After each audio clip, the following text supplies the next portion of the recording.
Hey guys, in this video I'm gonna show you how you can change sliders in NBA 2K26. It's pretty simple. All you have to do is to just head over to features from the main menu, and here we're gonna select the option, this one, CPU/user sliders, and right here you will able to change sliders like user sliders or CPU sliders. Here you're gonna see all the options like game style, CPU shot timing. Here you have dedicated sections like defense, offense, attributes, and pretty much every single thing you can easily change from here. Let's say you want to change CPU slider, just use the RT key or R2 key, and from there you'll able to see the same options in the CPU sliders as well. So from here you can easily change the computer options such as offense. Here you have the section for defense, just the way we saw in users sliders.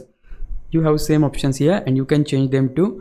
And yeah, that's basically how you can change sliders in NBA 2K26. If you found this video helpful, please leave a like, subscribe the channel. I'll meet you in the next one. Bye bye.